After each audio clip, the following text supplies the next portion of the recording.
Cinta Sang Pewaris. Lanjut lagi, jangan lupa like, komen dan share cerita ini ke media sosial yang sahabat punya. Terima kasih. 355-358. Bab 355. Jam 12 malam. Wu Chengguang mengantar Fendi Zanders kembali ke kota Jiangcheng. Namun setelah Fendi Zanders kembali ke Jiangcheng, dia tidak memilih untuk kembali ke rumah kontrakan sebelumnya, dan memilih pergi ke villa yang dibelinya di Hengke Real Estate. Villa ini terletak di tengah-tengah kota Jiangcheng.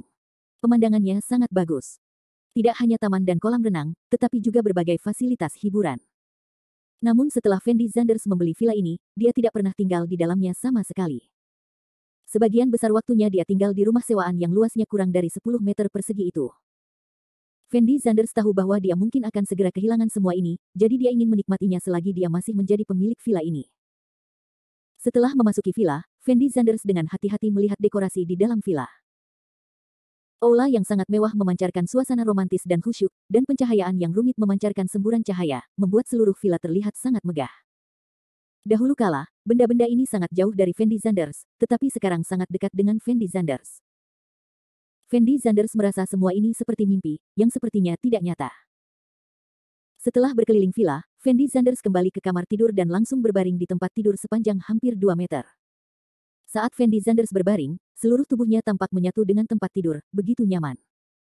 Dan Fendi Zanders tidak tahu kapan dia menutup matanya dan jatuh ke alam mimpi. Lin Jiazuang, di dalam halaman. Cleo Fei Lin memberitahu Melian Liu apa yang sebenarnya terjadi pada Fendi Zanders. Setelah Melian Liu mengetahui kebenaran masalah ini, dia tercengang. Dia tidak pernah menyangka hal seperti itu akan terjadi di dunia ini. Fendi Zanders entah bagaimana mewarisi warisan dalam jumlah besar, tetapi syarat untuk mewarisi warisan tersebut ternyata Cleo Fei Lin akan bersama Fendi Zanders dengan tulus. Artinya, sebelum Anda benar-benar menyukai Fendi Zanders tidak dapat mengungkapkan identitasnya, jika tidak, dia akan kehilangan kualifikasi untuk mewarisi warisan. Melian Liu dengan singkat memilah apa yang dikatakan Cleo Fei Lin barusan. Itulah maksudnya. Cleo Fei Lin sedikit mengangguk.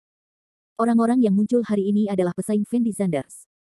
Untuk membuat Fendi Zanders kehilangan kualifikasi untuk mewarisi warisan, mereka dengan sengaja memprovokasi Fendi Zanders. Tujuannya adalah untuk membuat marah Fendi Zanders dan membiarkan dia mengungkapkan identitasnya di depan Anda. Apakah itu yang kamu maksud? Melian Liu memandang Cleo Fei Lin dan melanjutkan. Kebaikan. Cleo Fei Lin mengangguk lagi. Lalu kenapa kamu menangis sekarang? Melian Liu sedikit mengernyit dan bertanya pada Cleo Fei Lin dengan nada bingung. Aku menangis karena Fendi Zanders tidak memberitahuku hal ini sebelumnya, dia telah berbohong padaku selama ini. Cleo Fei Lin dengan cepat menjawab. Lalu pernahkah Anda berpikir bahwa jika Fendi Zanders memberitahu Anda tentang hal ini, dia akan kehilangan kualifikasi untuk mewarisi warisan? Saya pikir tidak peduli siapa dia harus memilih untuk menyembunyikan masalah ini. Melian Liu membujuk dengan lembut. Setelah Cleo Fei Lin mendengar ini, dia tidak bisa menahan diri untuk tidak menatap Melian Liu, tetapi tidak berbicara. Jadi, alasan kenapa kamu marah sekarang bukan karena Fendi Zanders tidak memberitahumu sebelumnya, tapi karena kamu berpikir bahwa di mata Fendi Zanders, kamu tidak sepenting warisan itu, kan? Cleo Fei Lin, kamu tidak terlalu menyukai Fendi Zanders, kan? Melian Liu memandang Cleo Fei Lin dan bertanya dengan heran. Mendengar kata-kata Melian Liu, Cleo Fei Lin tiba-tiba tersipu dan berkata dengan tergesa-gesa, Bagaimana aku bisa menyukai Fendi Zanders? Dia berbohong padaku begitu lama, aku tidak bisa memaafkannya. Cleo Fei Lin, aku tahu apa yang kamu pikirkan, tapi aku ingin mengatakan, jika kamu berpikir bahwa di mata Fendi Zanders, kamu tidak sepenting milikmu warisan, maka kamu mungkin salah, dan kamu mungkin telah menganiaya Fendi Zanders. Melian Liu berkata perlahan. Mengapa saya salah pada Fendi Zanders? Bukankah dia mendekati saya agar dia bisa mewarisi warisan dengan lancar? Bukankah dia hanya menggunakan saya sebagai alat untuk mewarisi warisan? Cleo Fei Lin berteriak dengan tergesa-gesa. Jika kalian berdua baru saja bertemu, dan Anda mengatakan bahwa Fendi Zanders menganggap Anda sebagai alat untuk mewarisi warisan, maka saya pasti tidak akan membantah Anda. Bagaimanapun, kalian berdua tidak memiliki perasaan apapun saat itu, tetapi sekarang saya merasa Fendi Zanders ada di tempat Fendi Zanders. Dalam hatiku, kamu pasti lebih penting daripada warisan itu. Melian Liu berkata dengan nada yang sangat tenang. Cleo Fei Lin tertegun sejenak ketika mendengar ini, lalu mengerutkan kening dan bertanya, mengapa kamu mengatakan itu? Apakah kamu masih ingat ketika Li Zitong meminta Fendi Zanders membuat pilihan? Melian Liu bertanya. Sepertinya ini sedikit mengesankan. Cleo Fei Lin mengangguk. Saya pikir pilihan itu adalah membiarkan Fendi Zanders membuat pilihan antara Anda dan warisan. Jika menurut apa yang baru saja Anda katakan kepada saya, jika Fendi Zanders tidak mengungkapkan identitasnya di depan Anda hari ini, jika dia tidak mengungkapkannya, panggil Fang Zihua dan yang lainnya, maka Li Zitong pasti akan menyerangmu, tetapi jika Fendi Zanders memanggil orang-orang itu, maka dia akan kehilangan kualifikasi untuk mewarisi warisan. Cleo Fei Lin sepertinya memahami sesuatu ketika dia mendengar ini, dia mengedipkan matanya dan tidak berkata apa-apa. Pada akhirnya, Fendi Zanders jelas-jelas memilih Anda dan menyerahkan warisannya, jadi saya merasa dalam hati Fendi Zanders, Anda pasti lebih penting daripada warisan itu. Ini adalah alasan yang sangat sederhana, tetapi Anda adalah penggemar pihak berwenang. Lihat saja hal-hal ini. Melian Liu tersenyum ringan, lalu melanjutkan, Fendi Zanders mampu menyerahkan warisan dalam jumlah besar untukmu, yang cukup untuk membuktikan betapa pentingnya kamu baginya. Tapi meski begitu, dia tetap berbohong kepada saya. Cleo Fei Lin berteriak dengan tergesa-gesa. Saya akui bahwa Fendi Zanders berbohong kepada Anda, tetapi jika Fendi Zanders tidak menyukai Anda, maka saya tidak setuju, jadi Anda harus mempertimbangkan dengan serius apakah Anda ingin memaafkannya. Lagi pula, dia tidak punya apa-apa sekarang. Jika Anda juga tinggalkan dia, maka dia benar-benar terlalu menyedihkan, lagi pula, dia menjadi bukan apa-apa karena kamu. Melian Liu memandang Cleo Fei Lin dan melanjutkan. Cleo Fei Lin ragu-ragu selama 2 detik, lalu mengerutkan kening dan berkata, meski begitu, aku tidak akan memaafkan Fendi Zanders dengan mudah. Siapa yang membiarkan dia berbohong padaku begitu lama? Melihat Cleo Fei Lin seperti ini, Melian Liu tidak bisa menahan senyum, karena dia tahu bahwa Cleo Fei Lin mengerti apa yang sedang terjadi sekarang, dan dia tidak membenci Fendi Zanders seperti sebelumnya. Itu urusanmu sendiri untuk tidak memaafkan Fendi Zanders. Aku hanya menjelaskan masalahnya kepadamu dengan jelas. Adapun keputusan seperti apa yang harus diambil, itu tetap tergantung pada pendapatmu sendiri. Melian Liu menjawab dengan lembut, dan kemudian melanjutkan, tapi menurutku ada satu hal yang harus kamu pikirkan terlebih dahulu. Apa masalahnya? Cleo Fei Lin tertegun sejenak dan bertanya dengan cepat. Apa hubungan warisan Fendi Zanders denganmu? Mengapa Fendi Zanders harus menikahimu untuk mewarisi warisan? Tidakkah menurutmu masalah ini agak aneh? Melian Liu bertanya dengan lembut. Ketika Cleo Fei Lin mendengar ini, sedikit keraguan muncul di matanya. Bab 356. Di dalam halaman keluarga Lin. Setelah mendengar kata-kata Melian Liu, Cleo Fei Lin langsung bereaksi dan buru-buru berkata, ya, apa hubungannya warisan Fendi Zanders dengan saya? Mengapa Fendi Zanders harus menikah dengan saya? Menurutku orang yang meninggalkan warisan Fendi Zanders pasti ada hubungannya denganmu, jika tidak, mengapa pihak lain menunjuk Fendi Zanders untuk menikahimu?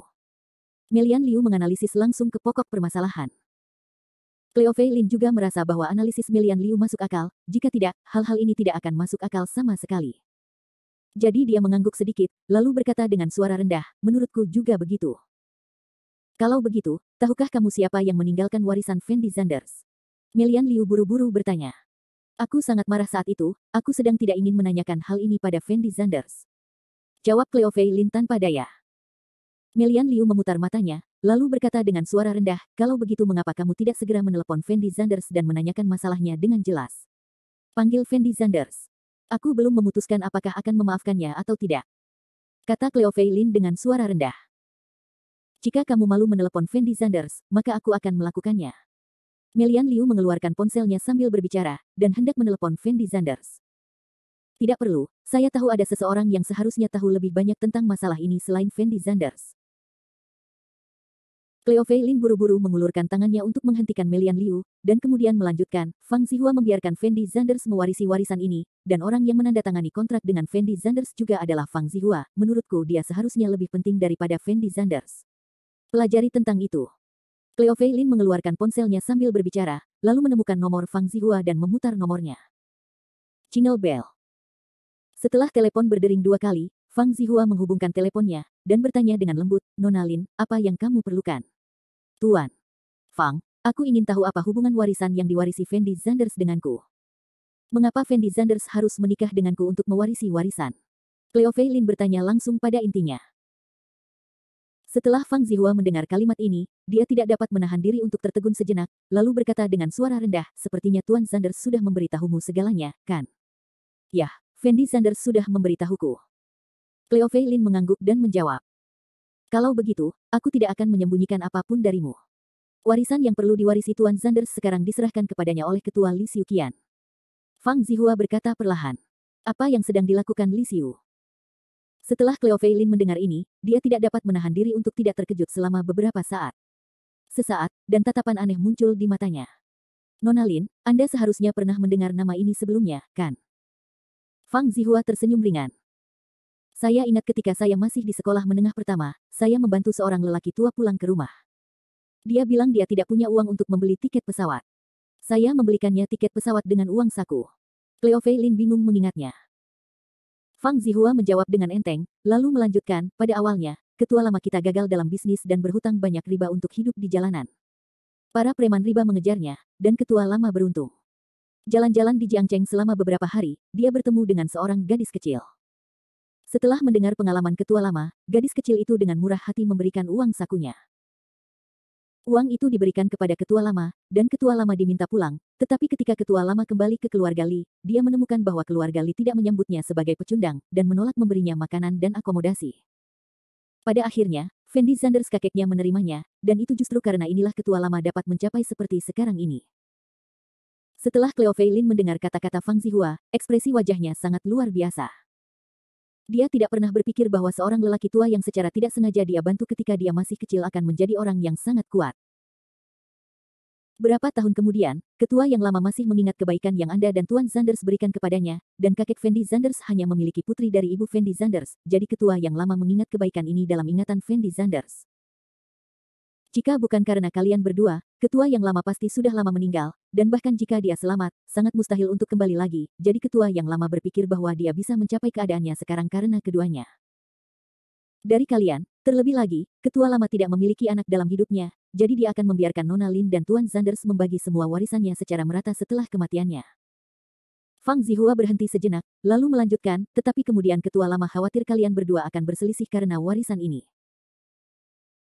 Lagi pula, menghadapi kekayaan yang begitu besar, selama orang normal seharusnya tidak bisa tetap tenang, jadi ketua lama memikirkan cara untuk mendapatkan yang terbaik dari kedua dunia, yaitu membiarkan Tuan Zanders mewarisi warisan, tetapi Tuan Zanders harus menikahi Anda sebagai istrinya, dan Anda harus bersama Tuan Zanders dengan tulus.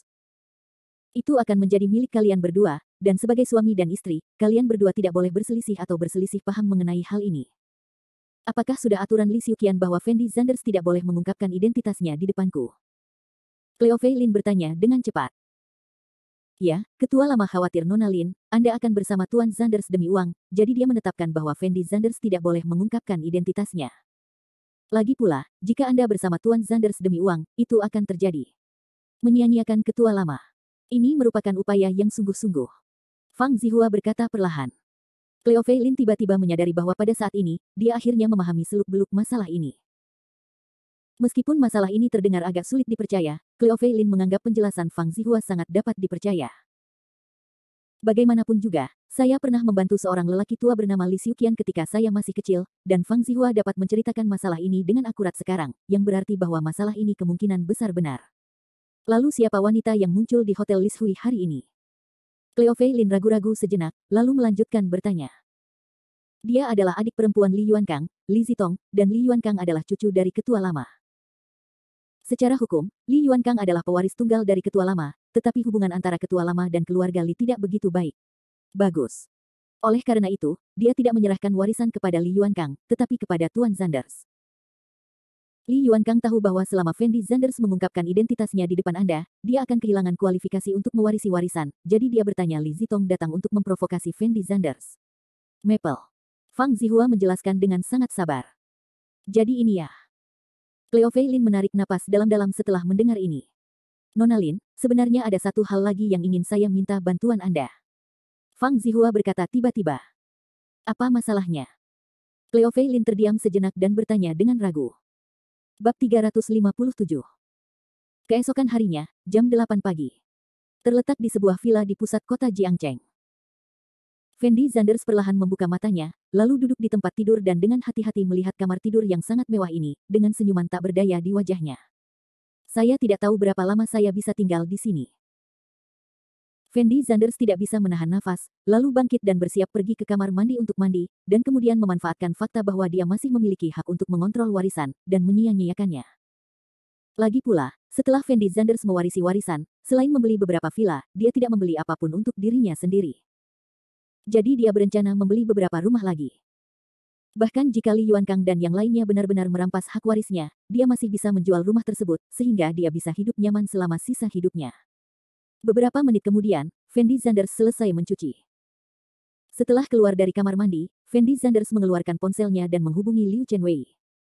Tuan Zanders, mengapa Anda punya waktu untuk menelepon seseorang? Anda sudah lama tidak menghubunginya, mereka mengira Anda melupakan saya. Ketika Liu Chenwei melihat bahwa Fendi Zanders lah yang menelepon, alisnya langsung berkerut, dan dia buru-buru berteriak genit. Chenwei, apakah perusahaanmu sudah membuka properti baru-baru ini? Aku akan membeli beberapa rumah. Fendi Zanders berjalan ke depan lemari di kamar tidur, melihat pakaian bermerek yang telah disiapkan seseorang untuknya, dan mengeluarkan jas untuk diganti. Ya, perusahaan kami baru saja membuka kompleks villa baru.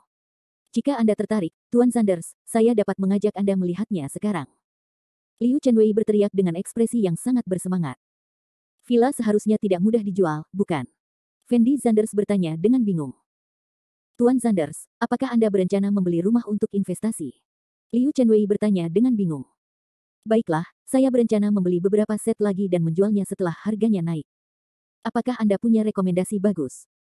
Setelah Fendi Zanders mengganti pakaiannya, dia berdiri di depan cermin dan dengan hati-hati mengambil gambar. Setelah memastikan tidak ada masalah, dia keluar dari kamar dengan puas. Iya, kalau kamu mau beli rumah kecil, kami juga punya di sini, atau aku akan menjemputmu sekarang. Liu Chenwei bertanya. Jangan repot-repot, kirimkan saja saya alamat bagian penjualan, dan saya sendiri yang akan pergi ke sana. Fendi Zanders berkata dengan ringan. Oke, saya akan mengirimkan alamat bagian penjualan sekarang, saya akan menunggu Anda di sana. Liu Chenwei tahu bahwa dewa kekayaannya akhirnya datang, dan nada suaranya menunjukkan sedikit kegembiraan. Kebaikan. Fendi Zanders hanya menjawab, lalu langsung menutup telepon. Setelah berbicara di telepon dengan Liu Chenwei, Fendi Zanders keluar dari villa dan menghentikan taksi. Tuan, mau kemana? Melihat Fendi Zanders mengenakan merek terkenal, sopir taksi itu bertanya dengan nada penuh hormat. Ketika Fendi Zanders melihat sopir taksi itu bersikap begitu sopan padanya, dia masih merasa sedikit tidak nyaman. Lagi pula, hanya sedikit orang yang berbicara kepadanya dengan sikap seperti itu. Sepertinya memakai merek terkenal terasa berbeda. Melihat setelan Versace di tubuhnya, Fendi Zanders tidak bisa menahan nafas pelan, dan kemudian berkata kepada sopir taksi, Tuan, tolong bawa saya ke toko 4S terdekat, saya akan membeli mobil. Tuan, berapa harga mobil yang akan Anda beli? Tanya sopir taksi dengan bingung. Semakin mahal semakin baik. Tanpa berpikir panjang, Fendi Zanders langsung menjawab. Oke, begitu. Sopir taksi itu buru-buru menyetujuinya, lalu melaju lurus ke depan. 20 menit kemudian, taksi berhenti di depan toko Ferrari. Sopir taksi menoleh dan berkata kepada Fendi Zanders sambil tersenyum, Tuan, mobil di sini seharusnya dapat memenuhi kebutuhan Anda. Kebaikan. Fendi Zanders mengangguk, lalu mengeluarkan setumpuk uang kertas dari dompetnya, melemparkannya langsung ke depan sopir taksi, dan kemudian berjalan ke toko 4S dengan gaya yang luar biasa anggun. Sopir taksi melihat uang kertas di depannya dengan ekspresi sangat bersemangat di wajahnya, dia membuka mulut dan tidak bisa berkata-kata. Meskipun dia telah melihat banyak orang kaya sebelumnya, dia belum pernah melihat orang kaya seperti itu. Tetapi Fendi Zanders tahu bahwa uang itu mungkin bukan miliknya dalam beberapa hari, jadi sebaiknya dia menggunakannya untuk memberi manfaat bagi para pekerja, lagi pula, dia adalah salah satu dari mereka sebelumnya. Setelah memasuki toko 4S, seorang wanita cantik menawan dengan rok pendek berjalan ke arah Fendi Zanders sambil tersenyum, dan bertanya dengan lembut kepada Fendi Zanders, Tuan, apakah Anda ingin melihat mobilnya? Saat ini, Fendi Zanders masih berpakaian sangat bagus, dengan merek-merek terkenal di sekujur tubuhnya, jadi si cantik berbicara kepada Fendi Zanders dengan sangat hormat. Seperti kata pepatah, orang bergantung pada pakaian, Buddha bergantung pada emas. Selama Anda berpakaian bagus, orang lain dengan sendirinya akan melihat bahwa Anda kaya. Jika Fendi Zanders datang dengan pakaian compang camping, orang lain pasti akan memperlakukan Fendi Zanders seolah-olah dia tidak menjawab. Mobil termahal manakah yang kamu punya di sini? Fendi Zanders menoleh untuk melihat keindahan itu, dan bertanya dengan lugas. Yang paling mahal. Si cantik cilik terdiam sesaat, lalu berlari ke depan mobil sport dengan pantat dipelintir, lalu bersandar di pintu mobil, memasang pose seksi dan provokatif, dan berkata sambil tersenyum, Pak, Ferrari F12 ini adalah terbaru di toko kami. Ini adalah mobil sport dengan serangkaian teknologi canggih yang revolusioner, dan banyak perlengkapan di dalam mobil tersebut diimpor dari luar negeri. Si cantik kecil memperkenalkan Fendi Zanders secara detail. Fendi Zanders tidak tahu apa-apa tentang mobil, asalkan tampilannya cukup keren dan harganya cukup mahal. Jadi, sambil menunjuk ke Ferrari, dia berkata, saya ingin yang ini. Mendengar hal itu, si cantik kecil berteriak kaget, lalu bertanya, "Pak, maksud Anda ingin membeli mobil ini?" "Benar, apakah ada masalah?" Fendi Zanders bertanya sedikit kesal. Si cantik kecil ragu-ragu sejenak, lalu berkata, "Ferrari ini adalah model terbaru kami tahun ini, dan harganya 15 juta, tapi toko kami sedang mengadakan acara, dan kami seharusnya bisa memberi Anda diskon 10% pada saat itu. Jika Anda benar-benar menginginkannya, Anda dapat membayar depositnya terlebih dahulu, dan saya akan memesankan tempat diskon untuk Anda." "Berapa deposit untuk membeli mobil? Katakan saja berapa banyak yang bisa saya keluarkan untuk mengusir mobil ini." Fendi Zanders bertanya dengan arogan. "Berapa banyak yang bisa kamu bawa pergi?" 15 juta. "Tidak, kamu bisa pergi dengan 13 juta. Si cantik kecil menjawab dengan gugup. "Baiklah kalau begitu, pergi dan gesek kartumu." Fendi Zanders tidak terus berbicara omong kosong dengannya, dia mengeluarkan kartu banknya dan melemparkannya ke depan si cantik kecil. Si cantik kecil melihat kartu bank di tangannya, dia benar-benar terpana, dia berdiri di sana dengan ekspresi kusam, ekspresi wajahnya sangat luar biasa. Dia telah bekerja sebagai pemandu belanja mobil selama bertahun-tahun, dan ini adalah pertama kalinya dia bertemu pelanggan seperti itu. "Apa yang masih kamu lakukan dalam keadaan linglung? Cepat gesek kartumu." Setelah Fendi Zanders melihat kecantikan kecil itu tertegun, dia buru-buru mendesaknya dengan lembut. "Oke, baiklah, kamu tunggu sebentar." Si cantik kecil tergagap kembali, lalu berlari menuju meja depan dengan kartu banknya. Melihat mata semua orang yang terkejut, Fendi Zanders tidak bisa menahan senyum, dan kemudian menghela nafas pelan, menyenangkan sekali menjadi kaya. Bab 358. Di dalam toko Ferrari. Setelah menerima kartu bank dari Fendi Zanders, pemandu belanja cantik itu buru-buru berlari ke kantor keuangan dengan pantat terpelintir, dan kemudian menyerahkan kartu bank tersebut kepada staf keuangan dengan ragu. Beberapa menit kemudian, yang tidak disangka semua orang adalah Fendi Zanders tidak datang untuk membuat masalah, tetapi sebenarnya memiliki begitu banyak uang di kartu banknya. Mobil sport senilai lebih dari 10 juta yuan dibeli oleh Fendi Zanders dalam waktu kurang dari 10 menit. Untuk sesaat, semua orang memandang Fendi Zanders dengan tatapan aneh, dan ekspresi mereka sangat terkejut. Karena mereka benar-benar tidak tahu generasi kedua kaya seperti apa pemuda di depannya ini, yang mampu membuat masalah sebesar itu. Pemandu belanja kecantikan juga sangat heboh saat ini, lagi pula dia menjual mobil sport seharga puluhan juta, dan dia bisa mendapatkan lebih dari 100.000 bulan ini, yang juga merupakan hal yang baik untuknya. "Tuan Zanders, mohon tunggu sebentar, saya akan menyiapkan kontrak untuk Anda sekarang." Pemandu belanja cantik itu membungkuk dalam-dalam dengan senyum menawan di wajahnya. "Saya tidak tahu apakah itu disengaja." Saat dia membungkuk, dia sengaja memperlihatkan kepenuhan dadanya, yang sangat menarik. Tetapi saat ini Fendi Zanders sama sekali tidak berminat untuk menghargai hal-hal ini, dan berkata dengan hampa, "Jangan khawatir tentang kontraknya. Jika saya punya waktu, saya akan kembali dan meminta Anda untuk menandatangani kontrak. Beri saya kunci mobil dulu. Ada sesuatu yang mendesak untuk dilakukan." Pemandu belanja cantik itu tertegun sejenak setelah mendengar ini, dan kemudian bertanya kepada Fendi Zanders dengan ekspresi bingung, "Tuan Zanders, apakah Anda akan mengemudikan mobilnya sekarang?" "Kanan." Fendi Zanders sedikit mengangguk.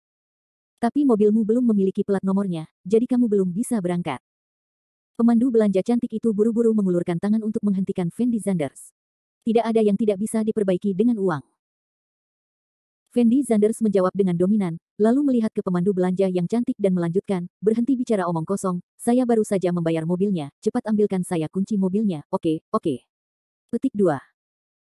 Melihat sikap keras Fendi Zanders, pemandu belanja cantik itu tidak berani berbicara omong kosong, dan buru-buru mengeluarkan kunci mobil dan menyerahkannya kepada Fendi Zanders. Setelah Fendi Zanders mengambil kunci mobil, dia membuka pintu dan masuk ke dalam mobil tanpa basa-basi. Tetapi ketika Fendi Zanders hendak menyalakan mobil, pemandu belanja cantik itu tiba-tiba mengulurkan tangan untuk menghentikan Fendi Zanders lagi, lalu menjulurkan kepalanya ke dalam mobil, memandang Fendi Zanders dengan wajah ambigu dan tersenyum, "Tuan, apakah WeChat Anda? Kalau kamu punya keperluan di kemudian hari, kamu bisa datang kepadaku kapan saja." Meski kalimat pemandu belanja kecantikan itu terdengar biasa saja, namun jika dicocokkan dengan ekspresi wajahnya sekarang, maknanya mungkin tidak. Apa yang dia maksud? Tidak mungkin, generasi kedua yang kaya seperti Fendi Zanders jarang ditemukan di seluruh kota Jiangcheng, dan orang normal seharusnya bisa menebak apa yang dipikirkan oleh pemandu belanja cantik. Setelah Fendi Zanders ragu-ragu sejenak, dia tidak menolak permintaan pemandu belanja kecantikan itu, mengeluarkan ponselnya dan menambahkan WeChat miliknya. Bagaimanapun, Fendi Zanders tahu bahwa tidak akan lama lagi dia akan kehilangan kualifikasi untuk mewarisi warisan, dan pada saat itu, tidak ada wanita yang akan mengambil inisiatif untuk melemparkan dirinya ke dalam pelukannya. Ledakan. Setelah menambahkan akun WeChat dari pemandu belanja wanita sempurna, Fendi Zanders kembali ke mobil sport, lalu menginjak pedal gas. Mobil sport itu mengeluarkan suara seperti binatang buas yang mengaum. Segera setelah itu, dia bergegas keluar dari toko 4S dengan kecepatan yang mencengangkan. Dalam sekejap, banyak orang melihat ke tempat Fendi Zanders menghilang dengan mata terkejut. Bagaimanapun, mereka telah tumbuh begitu besar, dan mereka belum pernah melihat generasi kedua yang sekaya itu. Membeli mobil di toko Ferrari seperti membeli sayur mayur di pasar sayur. Dalam waktu kurang dari 10 menit, mereka membeli mobil senilai lebih dari 10 juta yuan. Mobil sport itu melaju keluar. Ini sangat tampan. Melihat punggung Fendi Zanders, pemandu belanja cantik itu menghela nafas seperti bidadari. Dan saat ini, Fendi Zanders akhirnya merasakan kebahagiaan orang kaya. Apapun itu, selama bisa diukur dengan uang, dia bisa membelinya dengan uang. Meskipun Fendi Zanders juga sangat kaya sebelumnya, tetapi karena dia takut identitasnya terungkap, Fendi Zanders masih sangat rendah hati dalam pekerjaannya. Paling banyak, dia membeli beberapa villa, atau memberi Mina beberapa hadiah di hiu yang bertarung. Terkadang Fendi Zanders tidak berbeda dengan orang biasa. Tapi sekarang Fendi Zanders berbeda, dia tidak perlu khawatir identitasnya akan terungkap sama sekali, dan dia bisa membelanjakan uang di tangannya sesuai keinginannya. Seperti vulkan, Ferrari merah menyala itu melaju kencang di jalanan dan gang kota Jiangcheng, menarik banyak orang untuk menonton. Bagaimanapun, mobil sport seperti ini sangat langka di Jiangcheng, dan Fendi Zanders sepertinya sangat menikmati perasaan ini sekarang. 10 menit kemudian, Fendi Zanders mengendarai mobil sport ke bagian penjualan. Saat ini bagian penjualan sedang ramai dikunjungi orang, namun ketika mendengar deru Ferrari, mereka semua menoleh untuk melihat ke pintu masuk bagian penjualan. Fendi Zanders mengulurkan tangannya untuk mendorong pintu mobil, dan berjalan keluar perlahan di bawah tatapan semua orang. Liu Chenwei, yang telah menunggu dengan cemas di pintu, melihat Fendi Zanders turun dari mobil sport, kilatan kegembiraan melintas di wajahnya, dan kemudian dia berlari ke sisi Fendi Zanders dengan sepatu hak tingginya berputar dan berputar, lalu dia meletakkan tangannya di lengan Fendi Zanders, dan berkata dengan lembut, "Tuan Zanders, Anda akhirnya tiba di sini, orang-orang telah lama menunggu Anda. Saya sudah lama tidak melihat Anda tampaknya lebih dari itu tampan." Mendengar ini, Fendi Zanders mau tidak mau menoleh untuk melihat Liu Chenwei yang berdiri di sampingnya. Liu Chenwei mengenakan rok hitam ketat hari ini. Sosok seksinya terlihat sangat menawan di balik roknya. Kakinya yang ramping dan putih memiliki ketebalan sedang. Dia mengenakan stoking hitam dan sepasang sepatu hak tinggi di kakinya. Wajahnya yang halus dipadukan dengan warna hitam rambut keriting bergelombang besar memberikan godaan yang tak terlukiskan. Di mata Fendi Zanders, Liu Chenwei adalah wanita menawan yang tak terlukiskan tidak peduli sosok atau penampilannya. Wanita seperti itu tidak cocok menjadi seorang istri, tetapi tetap sangat baik menjadi seorang kekasih. Mata Fendi Zanders akhirnya tertuju pada kaki Liu Chenwei yang ramping dan indah. Kedua kaki yang indah itu sepertinya memiliki kekuatan magis, dengan kuat menarik perhatian Fendi Zanders, dan Fendi Zanders langsung merasa sedikit bersemangat. "Tuan Zanders, kita sudah lama tidak bertemu, apakah kamu merindukannya?" Melihat Fendi Zanders menatap kakinya yang indah, Liu Chenwei mengedipkan mata rubahnya dan bertanya dengan wajah menawan. "Kalau begitu apa, ayo masuk dan lihat rumahnya dulu." Fendi Zanders menjawab dengan santai, lalu berbalik dan berjalan menuju bagian penjualan. "Baiklah." Liu Chenwei mengangguk tak berdaya, lalu berjalan ke departemen penjualan sambil memegang lengan Fendi Zanders. Tapi saat Fendi Zanders memasuki departemen penjualan, dia mendengar ledakan hinaan yang kasar. Fendi Zanders tanpa sadar melihat ke dalam departemen penjualan, dan menemukan seorang gadis kecil yang sedang dimarahi dengan kepala tertunduk, dengan ekspresi sangat sedih di wajahnya. Setelah Fendi Zanders melihat gadis ini, ekspresi aneh muncul di wajahnya, dan dia bergumam pelan, "Mengapa dia ada di sini?"